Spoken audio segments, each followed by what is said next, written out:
Hello, BookTube. I have a mail haul for you here. We'll try this again. I had a mail haul earlier this morning. I was doing just fine. I was having a ball. I was glad. I was happy. I was ready to upload it. And then, like a landmine, I hit a political book and I was off to the races. Off to the races. 35 minutes later. 35 minutes later, my eyes up in my head, foam at my lips, ranting and raving. 35 minutes later, I realized, oh, I can't upload this, can I? And just had to dump the whole thing. So this time, we have a few more books here. This time, we're going to be on our absolute best behavior. Okay? I'm counting on these books not provoking me, but even if they do, absolute best behavior. All right, so we're going to start with this first one. And I don't care if this comes out, if the title of this book is Donald Trump is the best living Irish poet. I don't care. We're still going to be on our best behavior. So what is this? Oh, okay, great. All right. Okay, this is, oh God. This is a Russian novel in translation. The author is Eugene Vodolazkin, who did Loris. Some of you may know that he did Loris, a book that I really liked. And this is his new one. This is called Solovyov and Laryovnov. Solovyov and Laryovnov. The title would be substantially improved if it were O'Connell and Murphy, but no, the Russians have to have their way. So anyway, this is his newest book to be translated. Solovyov, oh God, they're in the pub sheet too. They're all over the place. What's wrong with you people? A young scholar born into obscurity arrives in St. Petersburg to have his thesis topic handed to him. The story of General Laryovnov. Dismissive at first, his subject soon intrigues the young scholar, even obsesses him. This is no ordinary general. Not only did Laryovnov fight for the monarchist whites during the Civil War, he did so with bloody distinction. So how did he manage to live unharmed in the Soviet Union on a Soviet pension, cutting an imposing figure on the Yalta beaches, leaving behind a son and a volume of memoirs? The budding young historian sets off to Crimea to look at some lost pages of the general's diary, and on his journey he discovers many surprises, not least the charming Zoya, who works at Yalta's Chekhov Museum. And that sounded to me like a lot of fun. So, and a lot of fun is not usually what I associate with Russian novels. So this is from the great folks at One World, and it comes out in May. And I'll be on board. I did not read, this author had another book, The Aviator. Yeah, The Aviator, which I did not end up reading. But his first one, Loris, I read and liked a lot. So I will gladly read this one when the time comes. Let's see here. Here's this next one. We're doing just fine. We're doing just fine. No eruptions. Good. What is this next one? It's big and fat. What? Oh my God. What on earth? It's a kid's book. Nobody ever sends me kids' books. Oh, wow. Oh, all right. So this is from Parallax Press. God bless you. Thank you all for sending me a kid's book. How wonderful. This is by Marcus Ewart, and it's illustrated by Kyla Stark, and it is called Mr. Packrat Really Wants That. I have a feeling this is directed at humans and not actual rats. Mr. Packrat is particularly acquisitive small mammal with a hoarding problem. And a magical magnet. That must be his magical magnet. A magical magnet that brings him anything he wants.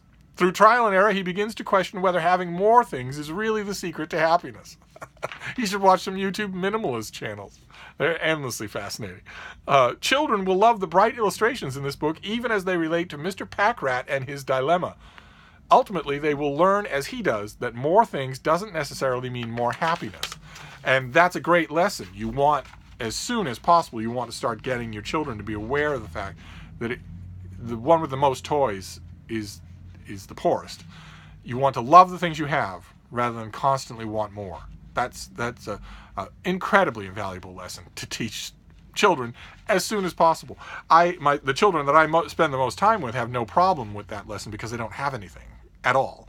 So it's not hard for them to come. They have already learned that lesson. They are not pack rats. But I know a couple. Who do have access to anything. I know one little girl in particular whose parents deny her nothing, literally. she's 5 years old, and they deny her nothing. And I have known her father for a very long time. I've known her father in ways that would surprise her mother. and I always tell him, you're not doing her or the world any favors to do this. And you should deny her things. You should set her and deny her things. Set her rules. Teach her that just bald acquisitiveness is ugly. And his response is wonderful. I can't really fault him. He's the sweetest guy in the world. And he always says, I know, I should, but then she asks so nice. And plus, like most of us, he remembers not getting what he wanted when he was a kid. Never a problem for me. My playmates and I wanted for nothing except each other. So, okay. So, all right, so Mr. Packrat only has to point his magic magnet at anything that he wants, and all of a sudden he has it. And I am sure that by the end of the book, he's going to realize that that is not making him happy. So that's wonderful. That's a nice, painless way to teach that lesson, or at least to illustrate it. So that's good. And we can't possibly have a long, loud argument with a children's book. Now, can we? No, of course not. We're doing fine. We're doing fine. It was right around this point in the last mail haul where I lost it completely. I lost my cookies on National Cookie Day and just started screaming at you all about the balance of power and the corrupt GOP and whatnot. And we don't need that. So let's open this next one. And I am mentally prepared. This could say that it was Donald Trump and who discovered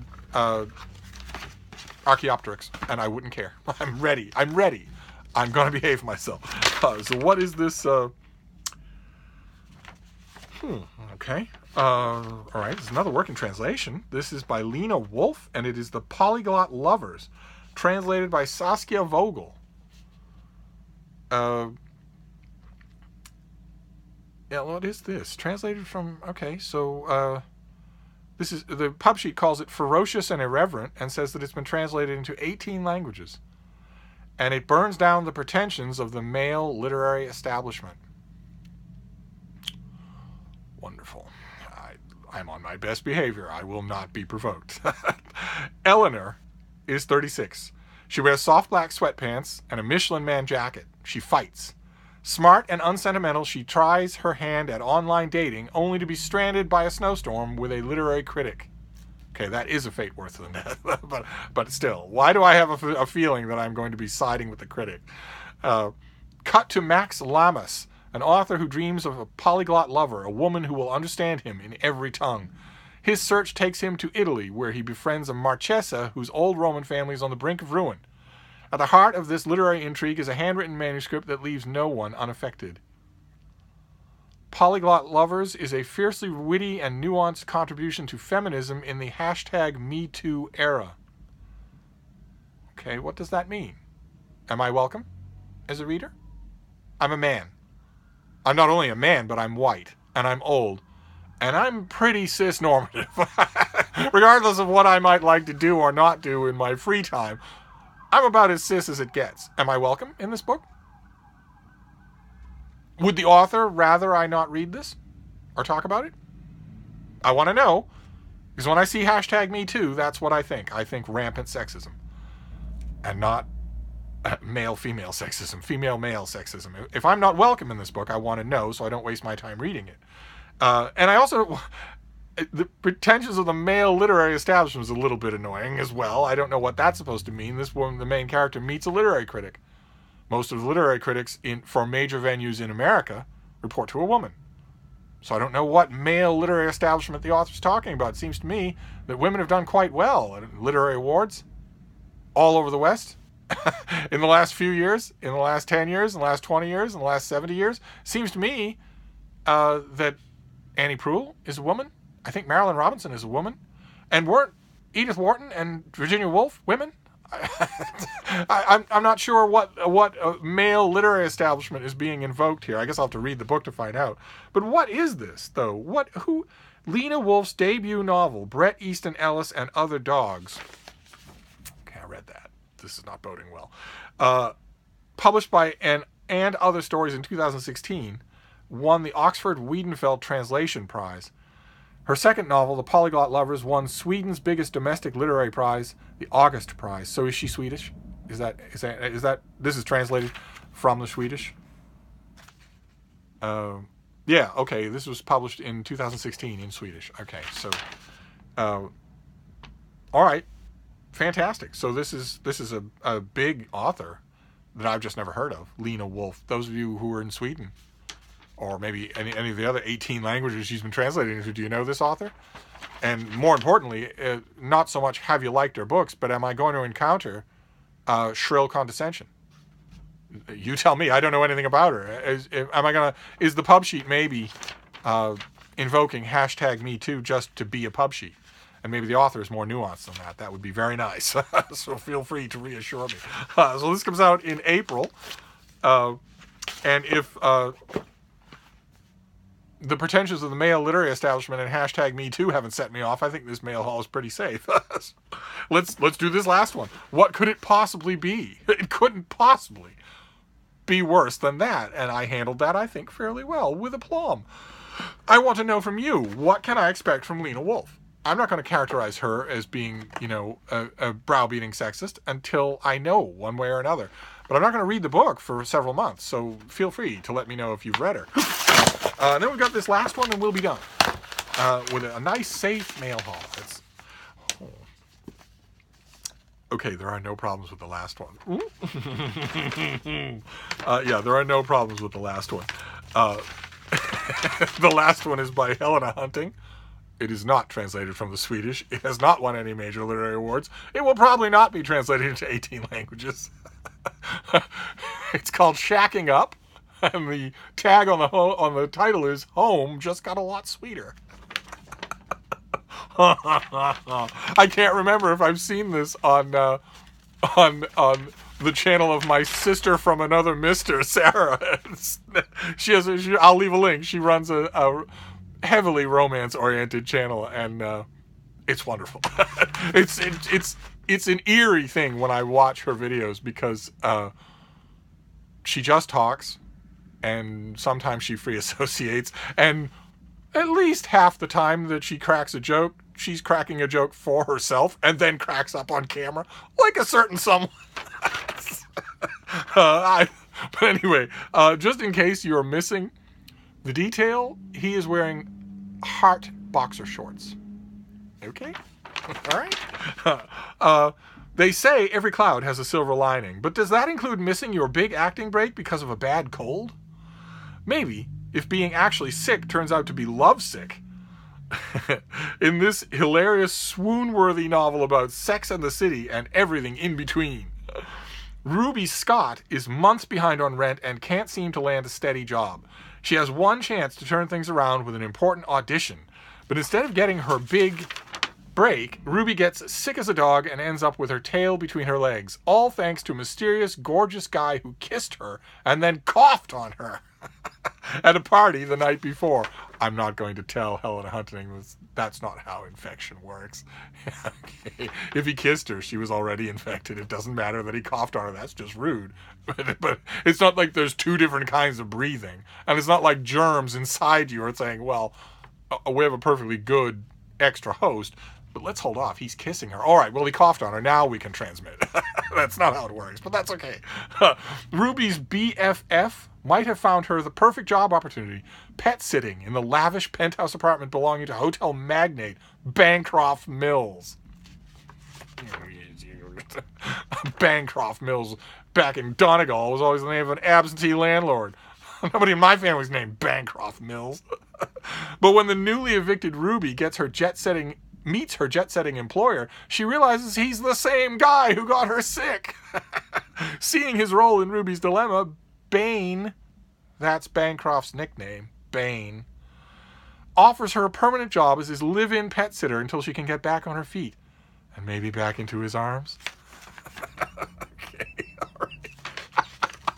How utterly absurd on so many levels. This goes right to the head of the pile. And Helena Hunting lives on the outskirts of Toronto with her incredibly tolerant family and two moderately intolerant cats. Like there's any other kind. All right, so we end on a very high note. So this is, did I mention, this comes out in late November, so this is totally fair game. I can get to this right away. And this is Shacking Up. She does not, in fact, know that Bane infected her. She was talking to lots of people that night. She was in a crowded room. She was receiving drinks from a stranger at the bar. She could have been infected any number of ways. The Lyft driver on the way over could have done it.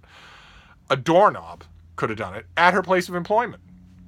If she did the stupid mistake that people always make in flu season, which is to put their fingers in their mouth or grope their eyes before they've washed their hands, let alone eating your food.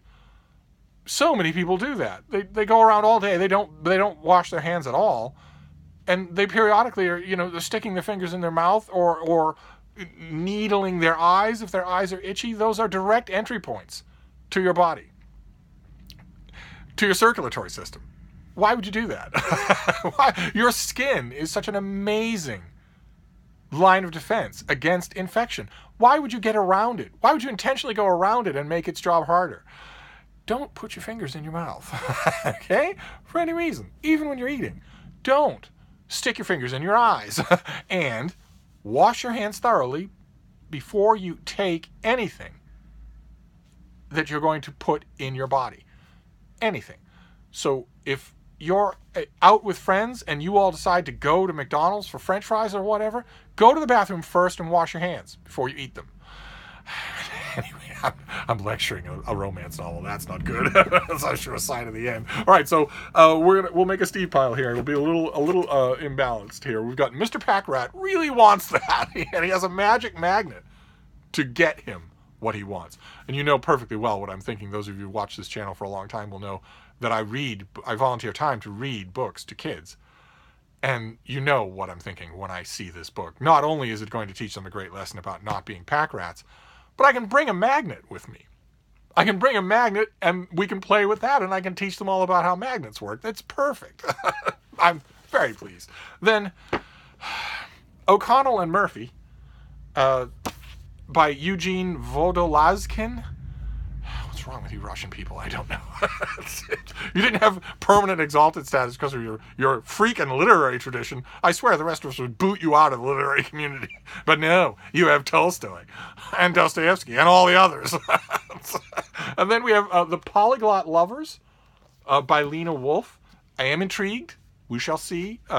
And kind of nice to put this right next to The Polyglot Lovers. We have Shacking Up by Helena Hunting. And that is our mail haul, and it was perfectly well behaved.